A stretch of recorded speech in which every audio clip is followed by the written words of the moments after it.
En este video ya vamos a entrar a analizar el transistor BJT de una manera más numérica, más matemática, asociando pues todos los conceptos que ya hemos aprendido, tanto de teoría como de fórmulas y demás.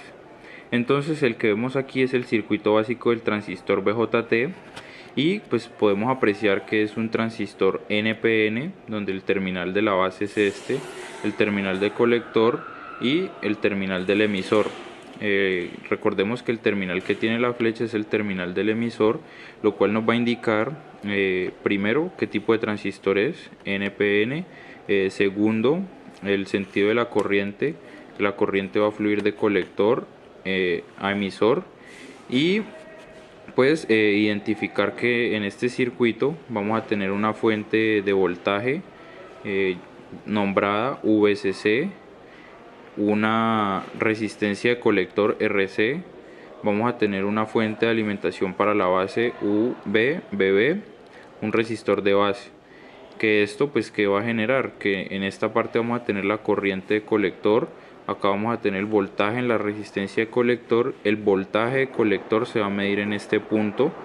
Claramente hay que hacer esa aclaración o diferencia, no es lo mismo el voltaje en la resistencia de colector de acá a acá que el voltaje en el colector. De igual manera, en esta parte vamos a tener la corriente de base, vamos a tener el voltaje en la resistencia de base y el voltaje de la base, que puede ser el voltaje de acá al punto de referencia. Ya claramente entonces el terminal del emisor está referenciado a tierra, entonces el negativo de las baterías o de las fuentes de alimentación también va a estar referenciado a tierra. Esto quiere decir que es una sola malla, esto quiere decir que este punto está unido con este punto, y pues aquí vamos a tener una malla y aquí vamos a tener una segunda malla, malla de colector y malla de base. Teniendo esto claro, este circuito, estos conceptos, estos valores, vamos a entrar a analizar lo que es la recta de carga. Básicamente, la recta de carga es una línea que cruza las tres regiones de operación. Recordemos que las tres regiones de operación son la región de saturación, de corte y la región activa. Entonces, para trabajar con la recta de carga, nos vamos a ubicar en la malla de colector, vamos a hacer un LVK, que el LVK nos va a hacer o va a resultar menos VCC más la corriente de colector por la resistencia de colector, nos va a dar el voltaje en la resistencia de colector más el voltaje colector emisor es igual a 0.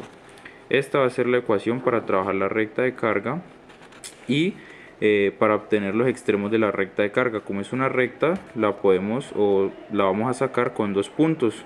Teniendo dos puntos podemos trazar una recta y pues vamos a trabajar con el extremo superior, va a ser la región de saturación, y pues vamos a tener que el voltaje colector emisor es igual a 0. Ya teniendo en cuenta que en el extremo superior o que en la región de saturación el voltaje colector emisor es igual a 0, reemplazamos esto o lo tenemos en cuenta en el LVK y pues nos va a quedar menos VCC más la corriente de colector de saturación más la resistencia de colector más el voltaje colector emisor, pero este es 0, nos va a quedar que la corriente de colector de saturación va a ser igual a VCC sobre la resistencia de colector. De esta manera vamos a obtener el punto del extremo superior de la recta de carga, teniendo en cuenta y siempre presente que como estamos en la recta de carga en el extremo superior y que el extremo superior es la región de saturación, pues el voltaje colector emisor va a ser igual a 0. De esta manera aquí obtenemos la corriente de colector de saturación. Después vamos al extremo inferior, donde vamos a estar en la región de corte, donde la corriente de colector es igual a 0. Entonces de igual manera en el LVK de la malla de colector vamos a tener esto presente. Entonces se aplica la misma ecuación, el mismo LVK, pero ya sabiendo que la corriente de colector es 0, por tanto este producto de la corriente de colector por la resistencia de colector va a ser igual a 0. Despejando pues esta ecuación nos va a quedar que el voltaje de colector emisor va a ser igual a VCC. De aquí ya obtuvimos dos puntos, un extremo superior en la región de saturación y un extremo inferior en la región de corte, y con esto ya podemos trazar una recta. Aquí hay otro concepto que viene asociado a la recta de carga, que es el punto de operación o el punto Q del transistor. Es un punto que básicamente, como se puede ver, se desplaza a lo largo de la recta de carga. La ubicación del punto Q depende de la corriente de base. Como sabemos, las corrientes o la operación del transistor va a influir o va a estar influenciada mucho, en gran mayoría, por la corriente de la base. El punto Q determina la región de operación del transistor, entonces vamos a ver si el punto nos va a indicar si el transistor está en corte, en saturación o está en la región activa. Además de eso nos define cuál es la corriente de colector del circuito. Básicamente, para obtener el punto Q, como es un punto en un plano, vamos a obtener unas coordenadas que calcular, las cuales van a ser la corriente de colector ICQ y el voltaje de colector emisor VCQ. Entonces, para obtener esto, básicamente vamos a hacer una malla en la base, un LVK, sencillo.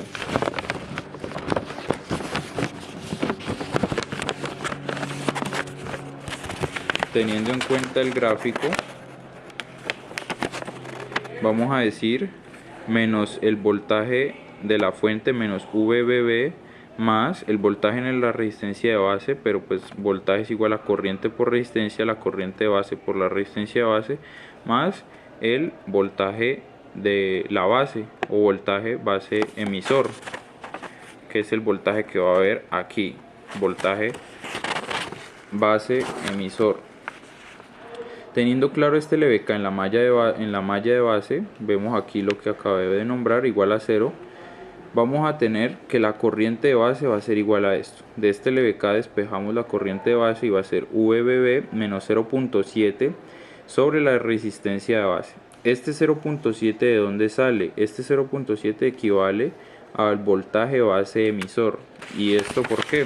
Porque, como ustedes recuerdan, este transistor es una unión de materiales semiconductores, el cual es NPN. Aquí tenemos una unión PN, la cual es equivalente a un diodo, que como ya lo sabemos, el tener un diodo va a ser equivalente a tener una fuente de voltaje de 0.7 en el análisis matemático, 0.7 volts. Entonces tenemos una unión PN, entre la base y el emisor tenemos un diodo. De ahí el voltaje base emisor es lo que decimos que va a ser igual a estos 0.7.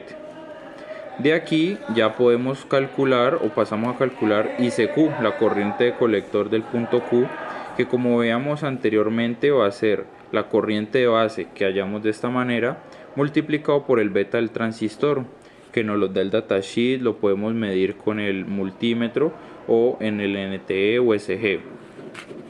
Después vamos a hallar el voltaje colector emisor Q. Recordemos que estamos hallando las coordenadas del punto Q, donde vamos a reemplazarlo en la malla de colector, que ya sabemos cómo hallarla, menos BCC más el voltaje en la resistencia de colector, que es corriente por resistencia, más el voltaje colector emisor en el punto Q, que esto es lo que queremos hallar. Despejamos y nos va a dar VCC menos el voltaje en la resistencia de colector. Aquí el único término desconocido en esta ecuación es la corriente de colector del punto Q, pero ya la hemos hallado anteriormente. Entonces básicamente es algo muy sencillo para poder identificar cómo está trabajando el transistor, y esto que ven aquí es un ejemplo de la recta de carga y el punto Q.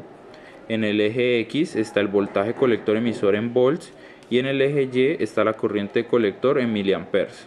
Entonces básicamente partiendo de un circuito básico podemos establecer esto. Entonces tenemos un circuito donde el cual calculamos la recta de carga con la malla de colector. Recordemos la malla de colector, siempre arrancamos por acá con esta malla para hallar extremo superior e inferior de la recta de carga. Extremo superior, voltaje colector emisor es igual a 0, y extremo inferior, corriente de colector es igual a 0.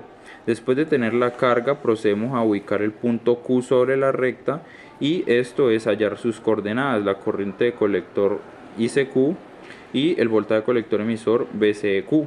Entonces básicamente esto nos va a ayudar a saber si el transistor está en corte, en saturación o está en la región activa.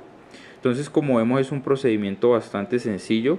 Simplemente hay que tener las cosas muy claras, los conceptos claros, los conceptos de hacer un LVK, los conceptos de que cuando tenemos un diodo equivale a una fuente de voltaje de 0.7 volts, y básicamente tener claro que pues es una recta donde se va a hallar un extremo superior, un extremo inferior y ubicar un punto en la recta.